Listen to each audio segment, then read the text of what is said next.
The following episode is dedicated to our loyal listeners in Tinker Bush Lane, Oxfordshire.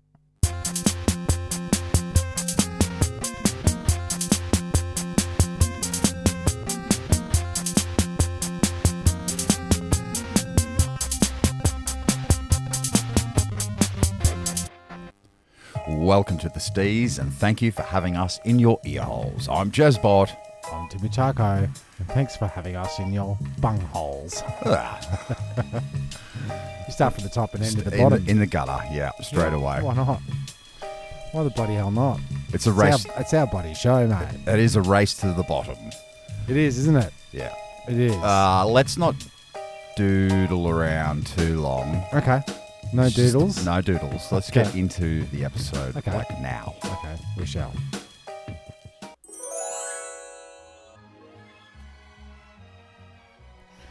Yeah, okay. Well, now we're in. We're in. There's no stopping us. Feels good. Does it? I'm warming up to the idea. I was outside the other daisies doing my old sky gazing, as you do. It's night time. Okay. And copped a massive flying star.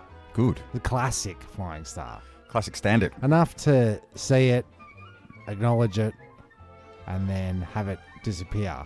So there was enough time to gather me thoughts. Right. And wish upon a star. I wish upon a star. And that's what I wanted to ask you about. The whole make a wish and that whole clause of it doesn't come true if you tell people what it is. Yes. Right? And what if you wish something for somebody else? Okay. And you make a wish and you say, I wish upon a star. Something for someone else. I'm gonna use my wish to wish some good, say, from the wife. It's very thoughtful. Right? But there's no claiming it. I can never claim that. Unless the wish comes true. This is what I want to propose. Yeah. Propose to you. Is that you could grift the world.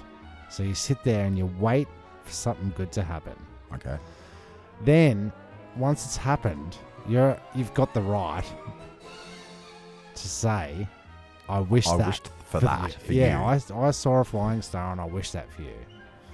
But then if you admit to it, does it take it away? I think once the wish is granted... It can't be taken away? No, because it's been granted. So we could go around looking for stuff. Well, anyone that won Tuts Lotto. I wish that for you. Yeah. I wish that for you. Can I have a chop out? Can I have a chop out? That's what I was going to say. Give me a chop out. Wish... It's a way to get people to return the wish to you. Wish it forward. Wish forward. Yeah, that's good. But you have to admit to it. And didn't Jesus, JC, say that you got to do a deed and not, tell anyone about it? Yeah. The old turn the other cheek. Wow. But then, as the wish rules go, the rules of the wishing well, once the wish has been granted, you have the right to claim that was the wish. What did you wish for? Nah, I can't do it. Because then the wish won't come true. Was it for me? No. It's a shame. It's a shame. No, it's well, I'll tell you what. If you wish that I win some cash, I will definitely chop you out. Okay. Just keep that in mind for the next stargazing night. Or I'll wait till you win some cash and I say I wish that for you. Well, okay. Well, I couldn't tell you. Otherwise, you wouldn't win it. What's a better way to get these wishes up and running? Is it a wishing well? Is it shooting star override a wishing a coin in the well? You got your shooting star. Yeah. They're your rare ones. Yeah. So that's your wishing well. Yeah. That's but you can just do that yourself. That's your common. That's your CF. Common CDF. Right? Common dog fuck. Yeah. Right. You can go and make 100 wishes in one go. If you've got a pocket full of change, but it's nowhere near as powerful as wishing upon a star. But then you got the wishbone. This is true. Which is the intermediate wish, the after dinner wish. How does a what is it? The rainbow? No, 4-leaf clover. How does that go? Clover. Is that a wish or is that just luck? Because you got your rabbit's foot. Is luck. You got your 4-leaf clover is luck. Yeah. And then salt totally negates everything, doesn't it? No, that undoes the superstition. A curse. Yeah. See? So right. to stop that, because that's up there with mirror smashing, ladder walking. Right. You know what I'm saying? There's all these levels. Yeah. So don't wish yourself out of the wish realm with So you're saying if I walk under a ladder, that's 5 gold coins in a wishing well? To undo it? To undo it. Yeah, okay. Or 1 wishbone. But it has to be a consistent wish. You have to, every time you do that bone, you got to say, I undo the curse of the ladder walk. It's like picking the same lotto numbers every week. It's a waste of a wish. Yeah, don't be walking under ladders. Because it's a superstition wish, you see. It's an uncursed wish. I've got a list of lucky things. Oh, yeah? Yeah, that we've totally forgotten about. Can we get wishes from them, or are they just good luck? Ooh, lucky things I looked up. I should have looked up wish things. Nah, wish items. Covered wish. Okay, well, horseshoes. Oh, lucky horseshoe. Yeah. Didn't think about that one, did you? There's 4 per horse. Yeah, is the left front more lucky than the back right? Yeah, gotcha. Well, you get kicked by the backs. True story. So they're unlucky, I'd say. Less luck. It says here, number 2 with the bullets, pigs. What about them? Well, a piggy bank. Yeah. No, I don't think I've heard that one. Ancient Celts believed that pigs represented abundance, and they were associated with fertility. Yeah, right. The moon goddess. What else you got? I got clovers. Yeah, we said that. Yep. Acorns, apparently. Dragons, rabbit, wishbone, jade. Jade's good luck. Yeah. Yeah. Rabbit's foot, evil eye. Oh, that's not luck. That's not good luck. Unless you give it. Yeah, the evil eye originates in the Middle East and is also worn to ward off curses. So that's a good one. With a wink and a smile. And you can also knock on wood. Yes. That knock on wood undoes the curse, I believe. Prevents it from happening in the first place. Correct. Yeah, so this hops of good things, Tim. Heaps of good things. Even. Yeah. But I think we've rinsed this yeah, segment. Okay. Yeah, no, that's good. Good luck. Good luck out there. Next segment. Right, we're going to need it. So, wish scams and good luck charms. Make a wish for a friend. And it may be returned back tenfold. Or not at all. Introducing Country Classic Collection with the star of country and western 10-gallon Jack McCormick with some of his timeless classics like My wife left me for a cow and I'm so lonesome now to blow my fucking brains out with a sawn-off shotgun now. The endearing and beautiful Moose Giving Me a Blowjob. I got a moose giving me a blowjob and a chicken pecking my ring. All right. And who could forget Grandpa's leather riding pants that gave me nightmares as a child? Grandpa's leather riding pants gave me nightmares as a child. And what about this one from the good old boy? Shotguns and moonshine make me horny. And who could forget Truck Stop Fevers? I had to blow another trucker just to get to the other side of town. So get on down that general store today and get yourself a copy. And don't be forgetting, tell them Big Teddy Critter sent you. Yeah! Back to a classic segment that we used to do. Wedicuit. And we should say congratulations to Kirby. Yeah, and Taran. Yeah, who Curbs has been on the podcast. Yep. And it was a great wedding. You DJ'd. Everything was beautiful. No complaints. Good food. Well, good shoes. It went off without a hitch. Well, one hitch. got hitched. Yeah. But I thought we could go into some Wedicuit, some little things to add to the list of things not to do, things to do, or things that we could do in the future. Yeah, okay. To better our experiences at the weddings. Mm-hmm. You were quite impressed with the first note is hand etiquette. What's because, well, you're shaking hands with people. I saw Kirby coming up to us. Yeah. So reach into the back pocket, grab out my little folded tissues. Yes, you did do that. And I was had like, what are you doing? I'm having a damp down. Yeah. Donnie damp down. A dab. A dab. So explain that to the listener. Well, like I said, you have a tissue in your pocket, and then when you say, you're going to have to shake hands, you've got your hands a little bit sweaty. Yep. Get that tissue out. Or even wet from holding the cold beer. That's right. And you don't want to be wiping it on your suits. No one wants a pasty hand in a handshake. They don't. Or a limp hand. No, that's not good. Because a congratulatory handshake has firmness to it. It must be. Right? And if you say, congratulations, mate, really good, and give a wet handshake, it's like, I don't think he means it. So a little dab down. So a dry touch. Yeah. I thought it is a good touch. It's a nice touch. It is a nice touch. One question I heard about men's fashion. Yeah. So I got questions about that. I go the tradish 3-piece suit. Same colour. Yeah. With, Vesto, blazer. Panto. Yeah, exactly. Yeah. And I see a lot of these guys getting around, and I don't know if I just don't know anything about fashion, but they've got like different coloured garments on. So like a Tommy Two suits. Yeah. Yeah. It's like, I don't know, a red vest and then a grey blazer and then brown pants with black shoes and white socks or something. That's the extreme end of it. Yeah. But the blazer don't. The curtains don't match the carpet, so to speak. Yeah, it is strange because the latest thing around town with the suits is no tie.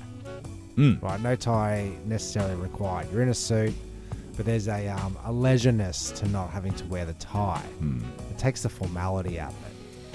I think the tie, because I've gone with and without, I think it depends on where the wedding is. If it's a higher end, like we were at, I think it requires am I boring you with the yawning? Yeah, always. Yeah. Every time I yawn or cough, you point it out. Yeah, it's my job as a broadcaster. Great. It's my job as an editor. So you go in the Tommy Two suits.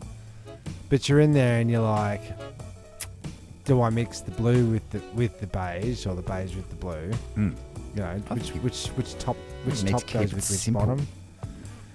It's like, am I to think that you've got hideous stains on the other garment that is missing from the part of your mismatched suit? Yeah. Like, did you destroy it or? Well, you've been through this, haven't you? Like recently, putting on your gig suit. Well, I had put on the gig suit and realised that I hadn't been to the dry cleaner, and there was food from the last wedding. Yes, now this is on my list. Around the crotch area, and to everybody else, it doesn't look good. I know what it is. They don't. So I was restricted to having to, at least I'm behind the console. People don't know if I'm wearing pants or not. They never quite see my legs. They don't. No, I could have shorts. Yeah, could have a serpent body under there. Well, this is another to-do list before the wedding. Pack your tissue, but also make sure you're dried cleaned. Check over. Check the back. Yeah. Make sure your white shirt hasn't been getting a bit of stain on it from last. Under the collar there. Yeah. Is there lipstick on the collar? That's right. I like a few little ideas that you sort of talked about, different activities at weddings now. And it was a stand-up, sit-down quiz, wasn't it? You went to one. Yeah, they did the old everybody stand up and then hands up for this answer, hands down for that answer. And we wanted to work out who knows the bride and groom the best. So, hands up if you think they met at a Slayer concert. hands down if you think they met at a Bros concert. Right. Everyone with your hands up, sit down. That's right. Yeah, it's pretty cool. I like that. And it keeps the vibe alive. Because what you see during speeches is, sorry, if everybody can be upstanding, it's never thought through. If everybody can be upstanding, because the only thing after that is charge your glasses. Yeah. A charge of a glass is equivalent to a stand up. And I think a charge So of what, glass. you're going to get stand up and a stand up. And I think a stand up charge of glasses, that's representing the end of the speeches, isn't it? I think it is too, because if the next speech is from the best man, then you've stolen the thunder. That's right. He was going to do the, all be upstanding for welcoming me, the refreshing you couple. And while I've got you up there, put your hands up, and then we'll play a little game, and everybody can laugh along. So there should be some things that carry through with the stand-up.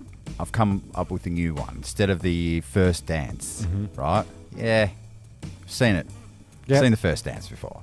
Why don't we get everybody up on the dance floor? Almost the same as the sit-down, stand-up. We're doing pass the parcel. Pass the parcel. Pass the dancel.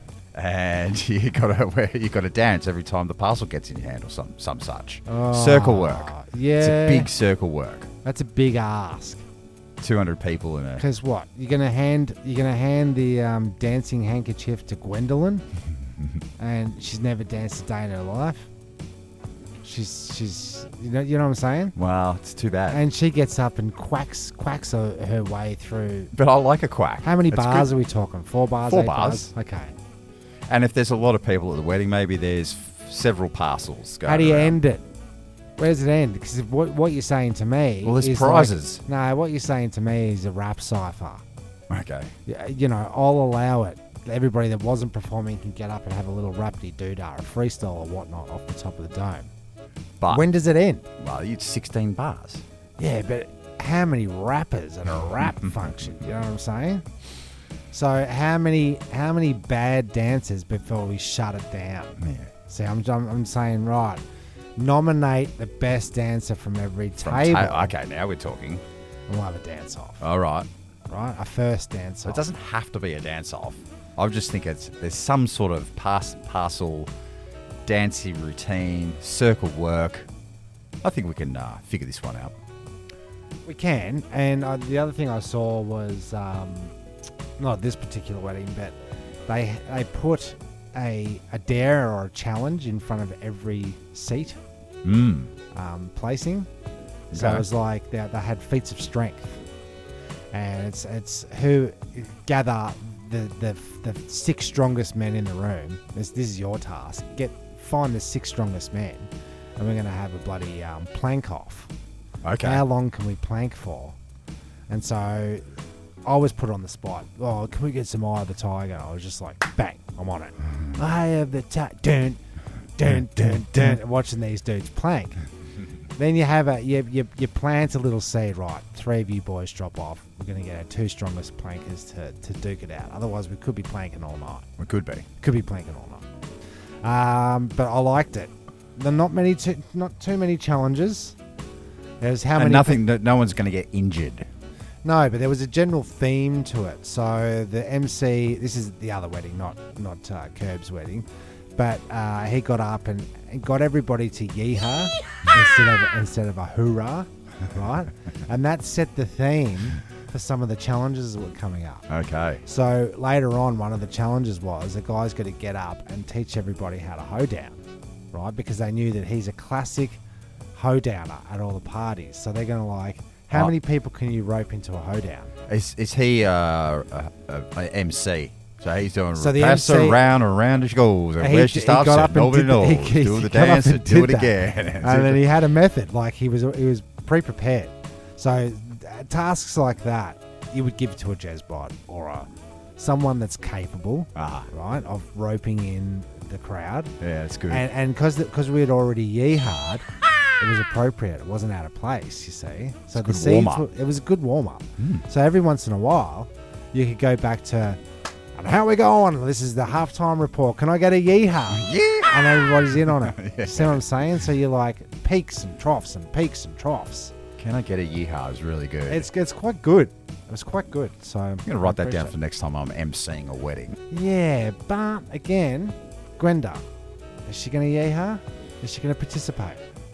Look, she can get something like, you can either do this challenge or you have to, if you're going to bail her. You have to give me my money back for your place seating. You know? Yeah. Yeah. All right. What else you got, Wedicuit? I think for now, well, women, if we could somehow corner the market of the spray tan industry, maybe the key ingredient in the tan, if we could get a bit of that. Is it aphrodisiac? Well, we need a bit of that action because all the women are tanned up to the dickens, right? Up to pussy's bow. Okay. Blokes don't have to do anything. Half of them weren't even shaved. So, don't get into the shaving cream industry. Nah. Everyone's got a beard. What about this? You're giving me an idea. You got your traditional hard hitters. First dance, this, that, the cutting of the cake, the photo booth, the tanning booth. Right. Ship off. Have a tanno. Yeah. So it takes an hour out of preparation for getting ready for the wedding. I'll just get rid of them. Just have the tan there. I'll just tan there. Tan booth. It's not bad. Or come up with a Photoshop way that you tick the boxes to say how you want it to come out, and they just do a classic traditional blackface.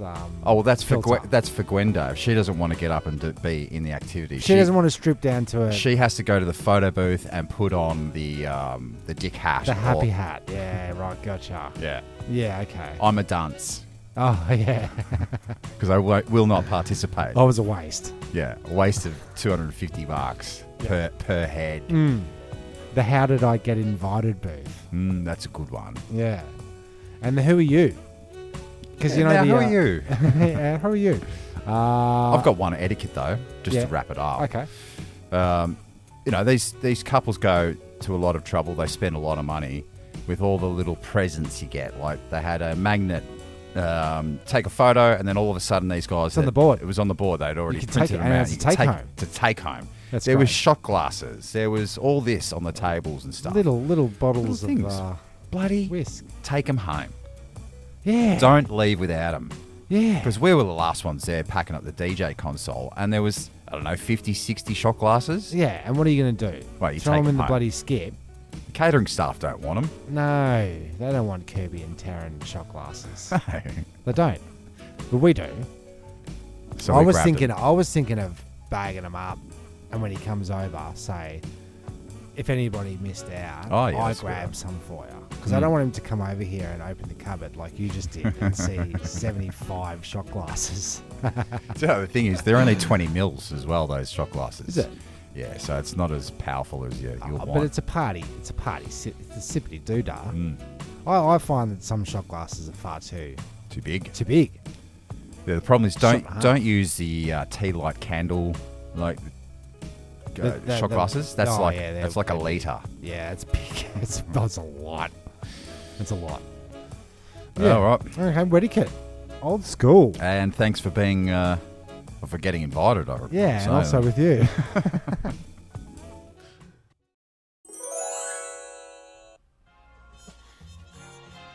Okay, so bend over and have a little looky-loo and a dig into the annals of your history, so to speak.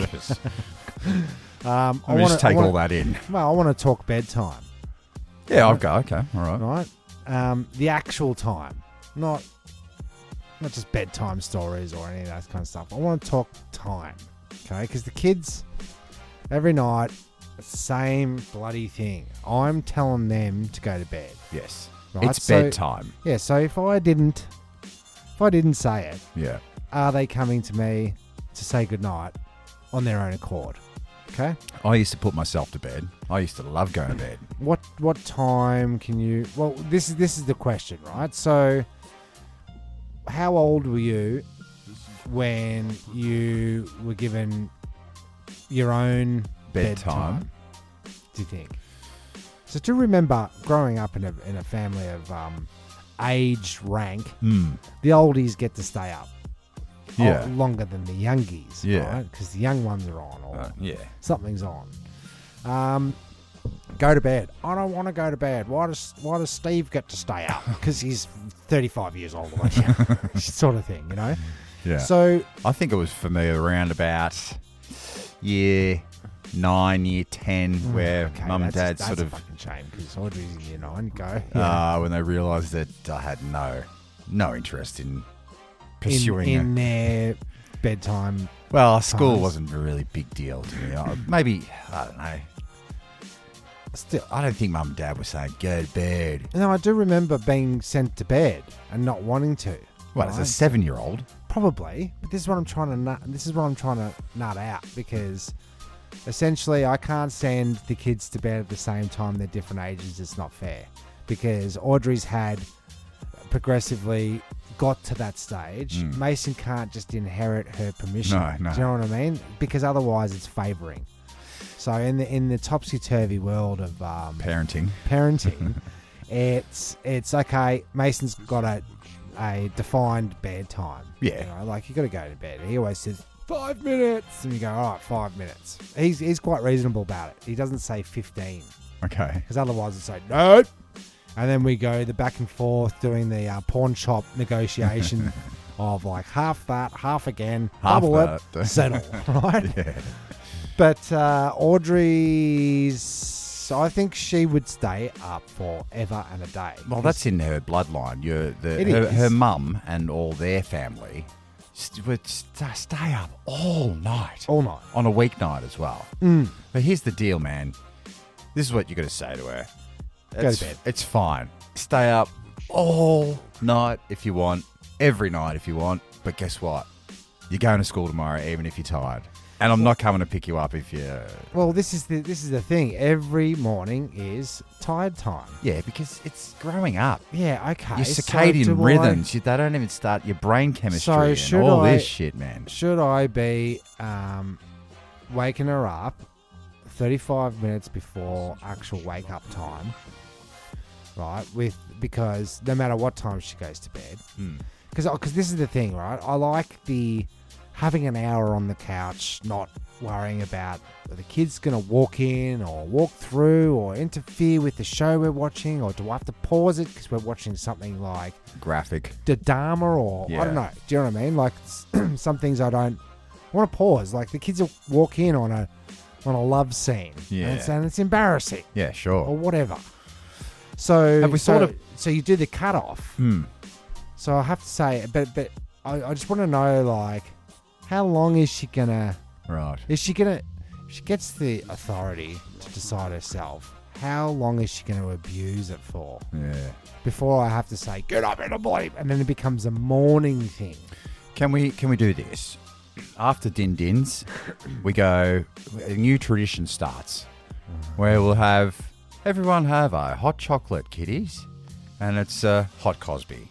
Okay. I see what you're saying. Right? And they'll be putting themselves to bed and they won't be interrupting you, and they'll sleep right through the morning, and they'll wake up refreshed going, man, that chocolate is so good. I'm going to have to do that last flowers in the attic. Is that what it is? That's what they're going to flowers in the attic then. Remember the kids were getting fed arsenic? Donuts, little kids. Right. All the powdered stuff on top. They were secretly being... I don't know why I'm so sick. Yes, but... So, hot have your medicine. A little bit of whiskey, like a Irish hot coffee, hot toddy. I just want to know, like, if because Audrey's a very floodgates kind of gal. She takes one yes as a blanket yes. Do you know what I mean? So, a classic example, and I do love you, Audrey, when you're listening to this later. And I don't want to offend you, but she wants to get her hair dyed, and her scam was, it's a temporary dye, and it'll only last 6 weeks. It'll be pretty much watered down by the time I get back to school, and then I'll let it ride, right? But then I gave her a yes, you can dye your hair, and then she liked it so much that she only used half the bottle. So in order to use the rest of the bottle, she extended it. But then when I find out later, she went from temporary to permanent. right? And now it's turned into what color? 9 months. What the color she is now? It's kind of like a cherry. Well, not red. green or No. purple. I forbid it. I didn't want it to say I'm a problem child. Like, I'm a target. Yeah. Right. Yeah. Everyone knows that pink hair or blue hair is an easy bloody get. I hate my daddy. Yeah. Kind of color. So she floodgated me. So on the dyeing of the hair, Yeah, so if it's bedtime, I saw how much joy she got out of the initial one, even though it was going to last quote unquote 6 weeks. But like now she was going away with Vanessa for a couple of days, and she wanted to look her best. So she asked if she could just top it up again. So I'm looking down the barrel of another 8 months of. Yeah, for the bedtime. If you say, or she'll say to you, you let me stay up on New Year's Eve till midnight. What's the difference? What's the difference is the argument. Yeah. And I've got to come up with like reasons why I don't want it, and I don't want to just say because it makes me look fucking bad, or it makes you an easy target, or my hair, my choice, Dad. It's kind of that. There's a woke undertone to it. Like you can't tell me what I do with my life, and there's a point where I can't. Bedtime. There'll be a point. 18. When do I say, okay, because that means no more couch time, walkthroughs, door closing, the toilet's flushing. Do you know what I'm saying? Yeah. And it'll be like she's still up. It's fucking 2:30. It's like the phone in the room shtick. That's a no. Big no, because they rinse time on the phone. Right, and I cannot trust a 15-year-old girl to not be on her phone all night. Blah, blah, blahing. Isn't there some sort of tic-tac-toeing parents app that you can just go, right, Wi-Fi's off? Oh, my space. My private space. Yeah, right. You know? My phone, my choice. Yeah, kinda. Well, It's love is a battlefield. Sure. Pat Benatar really nailed it on that one. But I mean, we still haven't worked it out. What's a good bedtime for a teenager? 10:30. 10:30. They're not going to fall. 11's pushing 12. You're not falling asleep at 10:30. I used to lay in bed for hours waiting to go to sleep. Good. For hours. Take the time to think. Plan. Read a book. Listen to a book. Yes. But you got to do that on your phone.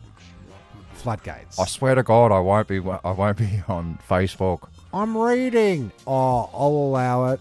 You know what I mean? Because she's educated. I'm reading a maths textbook. Oh, okay, yeah, cool. You can stay up. Like, boom twang.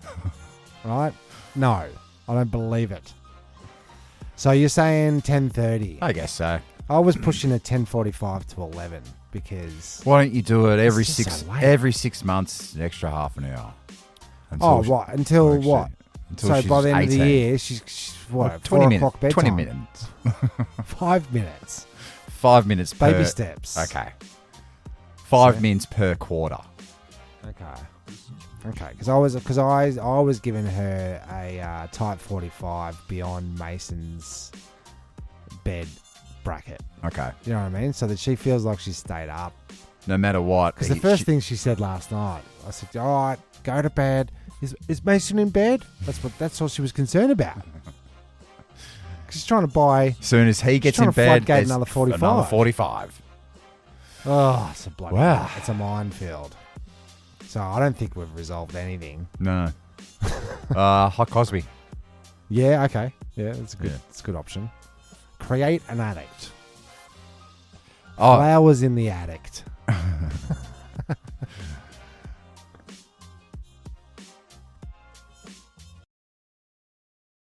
Dal? Yes? Can we watch something on television together? Oh, fuck, I'm watching the footy, okay? Go make me a sandwich or something. Bloody hell. Ladies, do you sometimes wish your man to be more sensitive and caring to your needs? Introducing Peter the Parasite, a woman's best friend. Peter the Parasite works by attaching the parasite to your husband's neck whilst he's sleeping. Then, simply allow Peter the Parasite's trident-like teeth to inject his magic venom, thus releasing toxins that dramatically attacks a man's testosterone, reducing him to the new age guy you've always dreamed of. Good morning, honey. I suppose you're going to the football with all your mates today? No. For some reason, I'd love to spend the day with you so we could have breakfast together, then go shopping and buy you a new dress and hold hands all day. Thanks, Peter the Parasite. What was that? Nothing. Peter the Parasite is another great product brought to you by Rudolph Bernstein Industries. Peter the Parasite, he sure does love to bite. Just a little quickie. We haven't done small talk for a while. I just want to ask a question about small talk. Isn't this whole podcast small talk? Kind of. So you're engaging in small talk. Is small talk generally a one-to-one? How's work? How you going? It is. Reply. How's the Mundane weather? reply. Mundane question. Mundane reply. Yes. Between two. So you're small talking. Because I was at a thing the other day where I didn't know anyone there, and I had to integrate into small talk with small talk, thus elevating three people small talking as a medium talk. Someone's just got to bail out of this small talk. Well, that's it. Otherwise, we're going to be small talking for the rest of the night. So, is three people a medium talk, and then can we up the ante? I think people just don't want to have proper conversations, so we just keep it all. So, do you round robin? How old are you? Where do you live? And where do you live? I live here. What's I your live wife's there. name? All that kind of stuff. Yeah. It's because we were at a wedding with strangers, and it's essentially all small talk, or keep to yourself kind of deal. So, because you were doing quite well in the small talk, because you were sat next to I found out about everything about a newbie. Yeah. Right? But that doesn't scare me. But you small talked the three of us out of your little clickety-doo-dah. And then so once I've got to do the lean in to catch what she's saying, I don't want to repeat what you're saying because I don't want to re-up the small talk. No, you don't want to, yeah. Thus, needing to create somewhat of a medium talk. You see? Just what the answer would be, what the best solution for this, for life, for the rest of the world. Maybe a mind meld. My mind to your mind to my mind. Mind meld. And so instead of all this small talking, we just go into a Vulcan mind meld, and then you know me and I know you, and then we can just decide whether or not we want to continue this conversation further. So you what? Instantly up the ante. So she came in. Floodgate. She came in with smalls, and you come in with fuck this, my mind to your mind. Yeah, okay. Boom. And then I know everything about it. Didn't have to ask any questions. Okay, breaking down the barrier talk. Yeah. Fancy a mind meld? No, we just met. Yeah. What does that entail? I jump inside your mind and extract your thoughts. And your then we feelings talk and yeah. well, your deepest, darkest secrets. But she, she was preggers. Yeah. Did you bring that up, or did she bring that up? Yeah, she said, I said, oh, what's your name? What's your work? She goes, I'm this, I'm that. That's my husband on the there. Okay. I'm pregnant. Okay. I went, oh, you're pregnant. Oh, okay. And she was clearly showing. Yeah. And I said, I always do that. I never assume someone's pregnant. I wait for them to say medium talk. That's you etiquette. Elevated the medium talk. Well, that's Wedicuit 101. Okay. That's woman-kit. Yeah. Never ask a woman if she's preggers. No. God bless her. She might have just had it though. Tell you what though, she drove big machinery. Is it? Yeah, big dump trucks and shit. Is it? Yeah. Right. For the CFMEU or whatever. Yeah, right. I said, oh, what kind of rig is it? She goes, it's a 25 tonner bloody excavator. Oh yeah. God bless you. It's a 2B9B. But then I didn't say anything about, geez, that must be hard as a woman being in that industry. I didn't go down that bullshit. I just kept going. You could have pulled with small talk. You could have pulled it back. I didn't want to fucking do that because then now we're into heavy talk. Then you're into work talk. I've skipped from exactly. I've skipped from small talk, past medium talk, straight into bloody work talk. Deep, heavy. Okay. I don't want that. Yeah.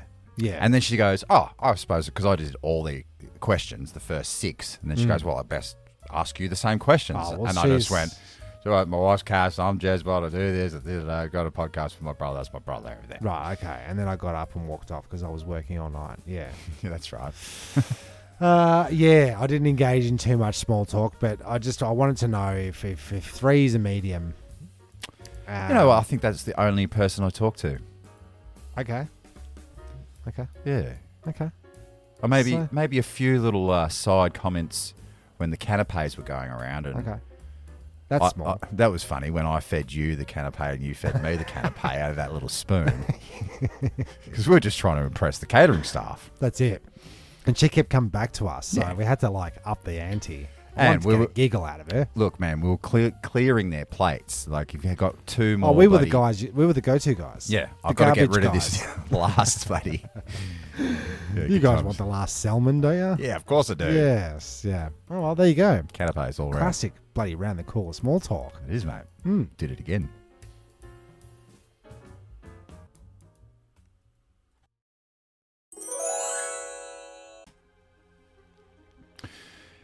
What do you know about fish? They stink. I keep tropical fish in me underpants. They stink and they don't have much memory. All right, that's fair enough. Could you name how many fish? You got your gold. You got your tuna. You got your Did you say goldfish? salmon. Oh, yeah, okay. Yeah. You got your salmon. You got your that's it. I've got so many fish names in front of me. Is this a fish list? No, it's not. Well, it is. Okay. It is, but there's a reason for it. Okay. Cassie got the fish oils. She's trialing. Essential fish oils. Yeah. But they have a little card with it that says... What fish have mercury in them. The levels of mercury in the fish. Right. So you got your tuna, you got your salmon. Well, the higher end of mercury is you got your sharks, swordfish, tuna. Is it? Because they're feeding us a lot of shark. Apparently the flake at the Fish and Chippos is Sharko. Yeah. Is it? Yeah. What else is it? It's flathead. Whiting.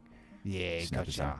But I think how it works is your tunas, your grouper, your bluefish, your mackerels, your marlins, your classic orange standards. roughy, your sea bass, your sharky swordfish, tilefish, tuna. They're bigger. So they're eating the smaller fish. Smaller fish are eating the mercury as well, but it's not as big as a build-up because they don't last as long, live as long. And so all these bigger fish are getting the poisons. Yeah, gotcha. So, or is it a clever way to keep us off the bigger fish? That shit will poison you. Yeah, gotcha. Scared of getting shark bites, scared of getting mercury poisoning from the shark. Exactly. So another way to kill. So then, like lobsters, this is the medium range. Your carp, your cod, your croaker, your halibut, your jack smelt, and your lobster. Yeah. They're medium. So consumable. Snapper, tuna, and monkfish. Upstairs monkfish, downstairs monkfish. Monkfish and monkfish. So the safest. This is just a public service announcement or whatever. Your low mercury levels. We're talking about Arctic cod, anchovies, butterfish, catfish, crabs, flounder, haddock, hake, mackerel, mullet, and perch. They're still eating those, There's right? heaps left. They're still eating those, even though they're mercury filled.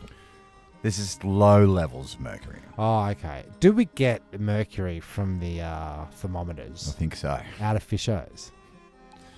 Otherwise, where do we get it?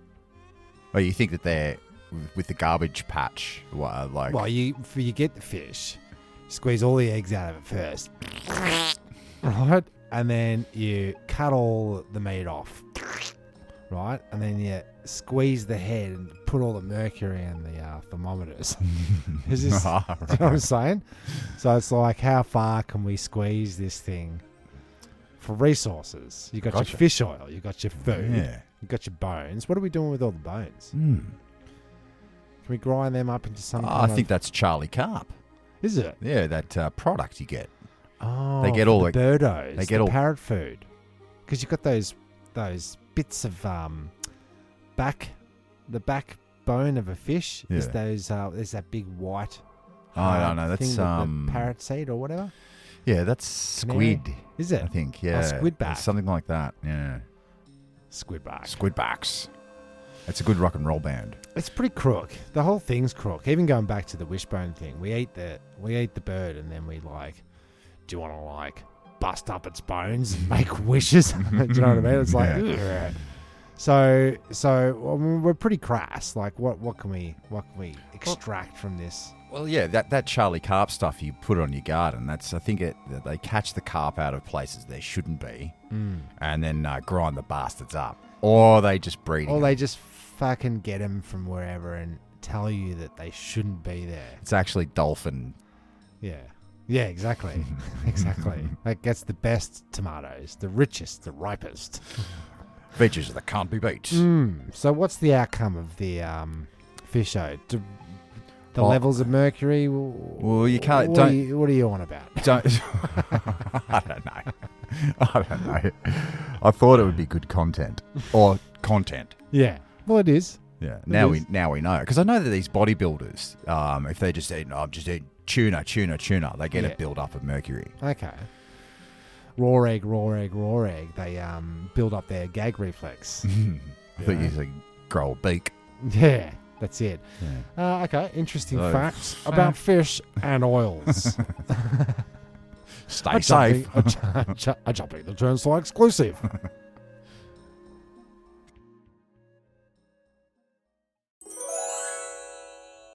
Calling all tradies, we've got circular saws, nail guns, shovels, pickaxes, and strippers. Hang on a sec, did he say strippers? Rewind the tape.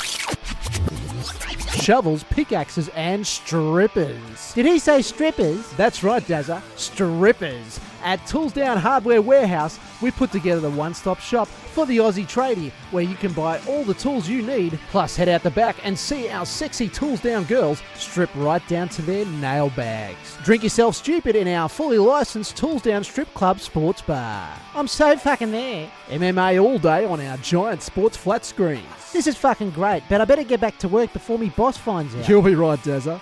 I'm right here with you, mate. Oh, Nick, you prick. All right, let's party. So spend your smoko at Tools Down Warehouse, 333 Bogan Avenue, Factory Heights, Sunshine. What do you got? I've got to put my code in my thing, and what was I going to do? Have a nice little edit. Yeah, just a bloody community concern. Okay. So I get home. I get a call the other day from Carvey, my neighbour. Yeah. She's the little looky-loo. She's good. She's got the camera out the front. She's always looking out for Trevor. And she's like, I just wanted to let you know Trevor's at your fence and he's having a piss. Yeah. Like, Trevor's Carvey. Looking through your bins. Yeah, Trevor's throwing rocks at the magpies. That's right. Trevor's breaking the off. magpies are on your roof. He's throwing rocks at your roof. So the other guy that... the other local guy that's coming up and down the street, who we call Charlie Ponderer, or the Ponderer, which I told Carvey, I said, well, we call him the Ponderer. And she said, we call him something else. They had a name for him. So I know she's on the bloody level. Yeah. She just said, I just want to know if, by any chance, you've seen the Ponderer in the last 24 hours. How old's the Ponderer? He's well, we're trying to work that out. He's a little Chinese man. He looks in his late 70s, but he could be in his mid 80s. Yeah, could be. Some of them wear it really well. Some of them don't. Some of them look like little rickety Yodas. Other ones look like strong, capable men. Okay. Right? Yeah, I'm not touching that with a 4 o'clock every day. Ponderer, with hands behind back, stronders up the street at an old man pace to have a little looky-loo on the corner. He's got plenty of time. He's a traffic watcher, and he's more of a head nodder than a conversationalist. Do you know what I mean? Like I've talked to him before, and he's like, I don't understand what you're saying. But I've got a smile on my face. Yeah. You've got a smile. I understand when neighbours. You know that I don't understand. You don't talk to me. He's avoiding small talk with the I can't speak English routine. Yeah. Love it. Yeah, the foreign routine. Love it. Yeah. He's figured it out. So he's up there, 4 o'clock, clockwork every day. And Carvey's called me up to say, have you seen the ponderer? He got up to the corner 4 o'clock yesterday and he hasn't come home. It's been 24 hours. Oh. There's bloody cops, SES in the street. Yeah. They're asking for bloody cameras. She said, has you got access to your camera? And I said, look, the bloody hard drive just shit itself. I'm in between hard drives. Whatever I got on my camera, she's got on hers. So whatever it is. So it doesn't matter. Well, I know I'm covered. But he's, we think he might be like losing his bloody little bag of marbles. And he's gone beyond his Stronda and stronded off into the bloody sunset. We don't know where he is. Could have got onto a bus. Do you reckon? He might have been man napped. Hasn't turned up. It's 48 hours. So someone pulled up on the side of the road and thrown him in a white van and they're going to sell his organs? No one wants his organs. No one wants his organs. Where could he have gone? If you go to a house, the first thing you're going to do is call the cops. Call the cops. Yeah. So there's got to be a report somewhere. So you don't keep it over the weekend like a dog. Like, let's keep the old man. And Daddy, can we keep Grandpa? No, we can't. We've got to return him. It's not our Grandpa. And then you've got like the hospitals. There's hospitals from bloody here to 80s. Every second house is a hospital. So if he's wandered down and a nurse's probably gone, come in. They can't understand what he's saying. They can't communicate. They're not getting a straight answer. They don't know who to call. Call the cops.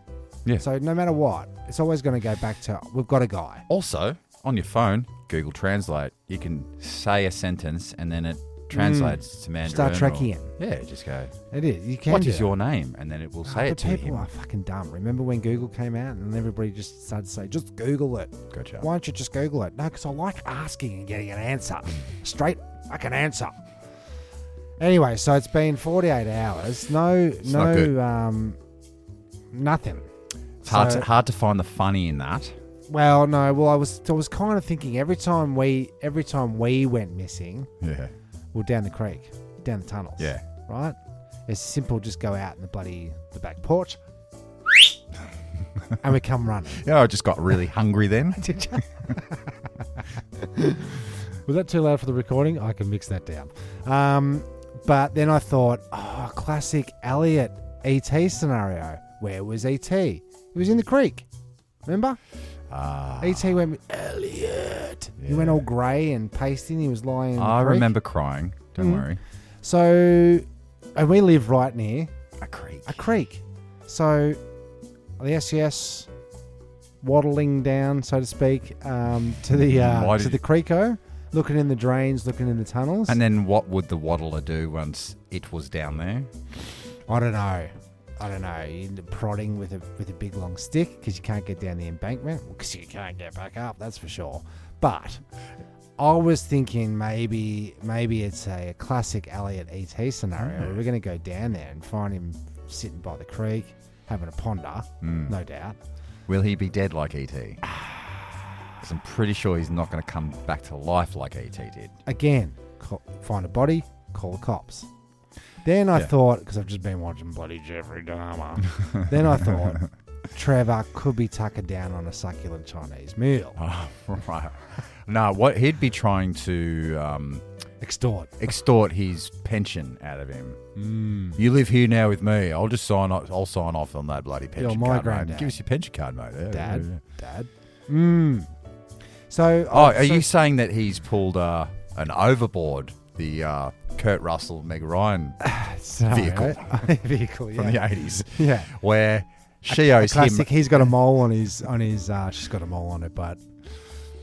How would he know that unless he's married to her? Yeah, I like it.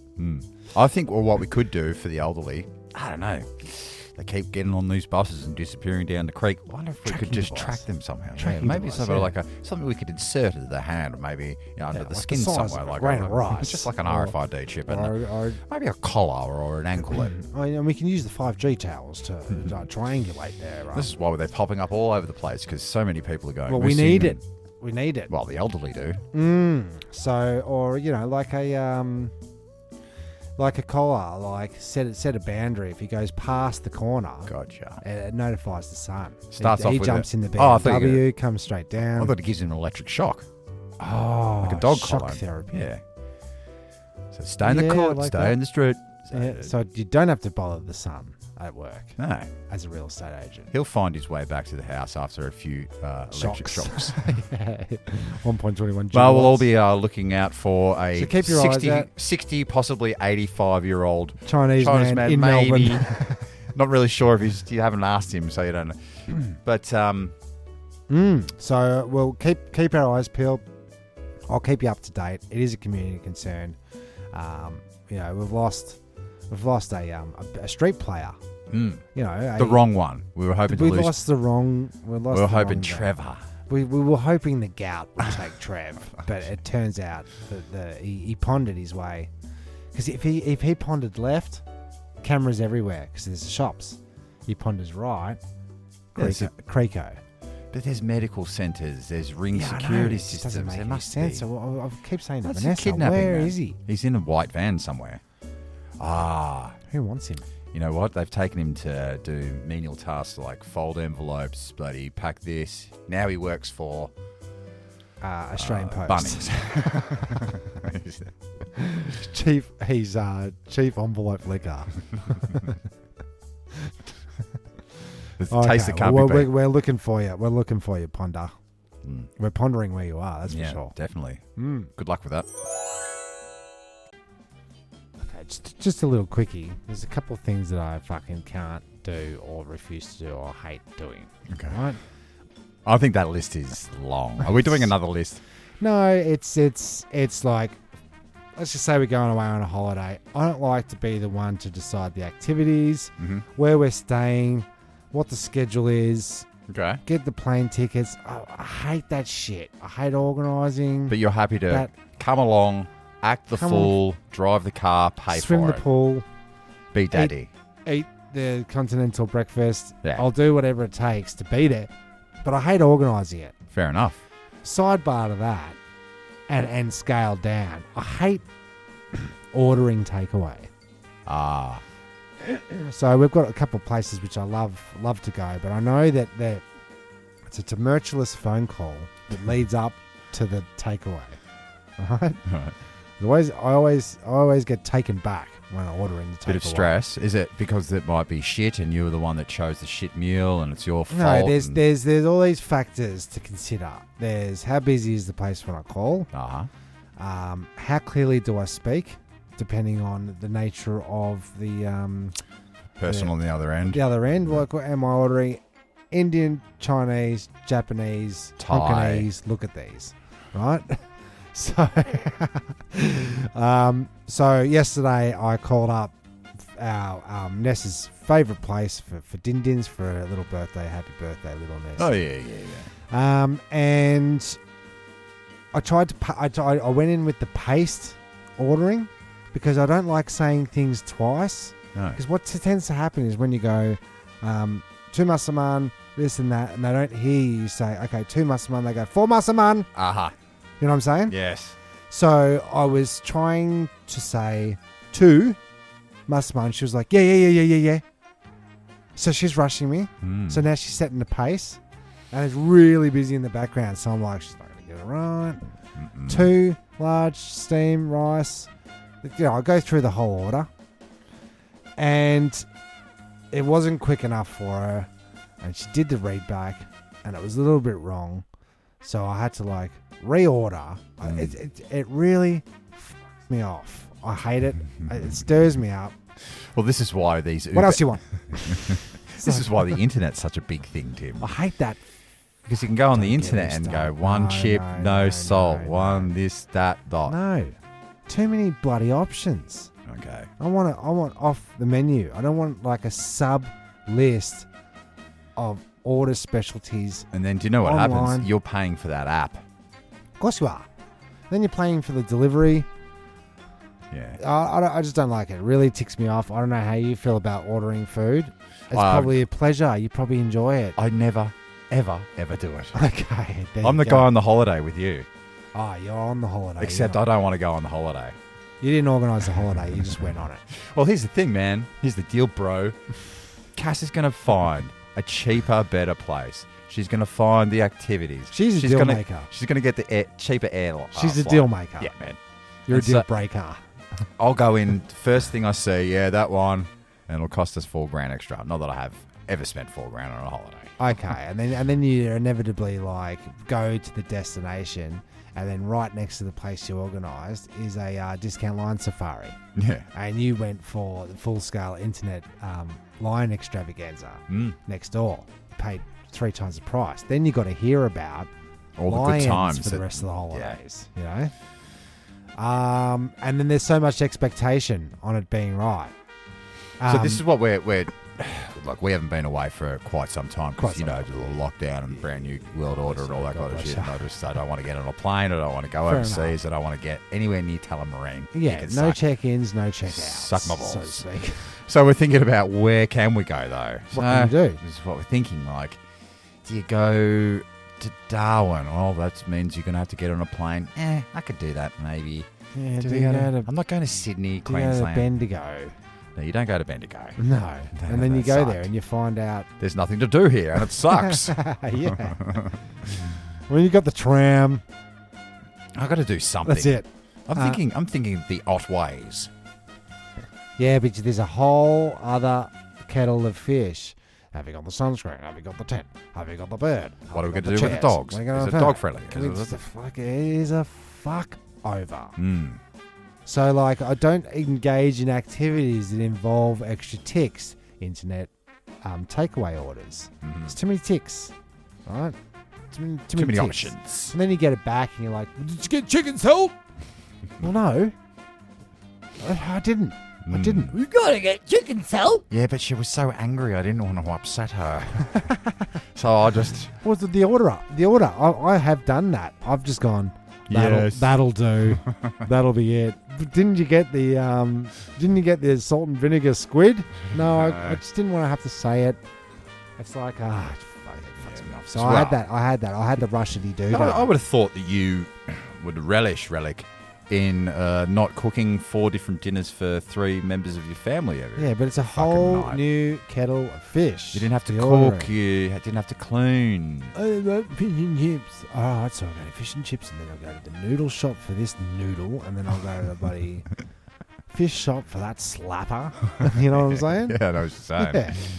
I don't want to do the run around, the drive around, because inevitably the meal that I was going to get will be not as good as I want to. And you would have been satisfied with an egg on white bread. Yeah, mate. Maybe some cheese on it. Maybe. I know. It fucks me off. Well, you were even cooking me lunch. I got here. There was a made just saying it. There was a Sandy waiting on the bench. Yeah, I know how much you don't like chicken sandwiches, but I made you one. Been through this chicken before. Salad. But that's good. You didn't have to order it. It was done for you. It was served for you. You got here. All you had to do was sit and eat. Yeah. See? Finish it off. Look down at a blank empty plate. Nothing but satisfaction. So there you go. There you go. Ordering can be a nightmare. It can be a bloody nightmare. Well, that's it for another week. Thank you for listening. I'm Jezbot. Yeah, and I'm Timmy Taco. Did you learn anything from this episode? Yeah, I guess. I'll have to review in the editing process to see what the hell we talked about. I never remember. Nah, it's hard to remember. It is. Anyway, thanks for listening. I'll see you on the next episode. That is all.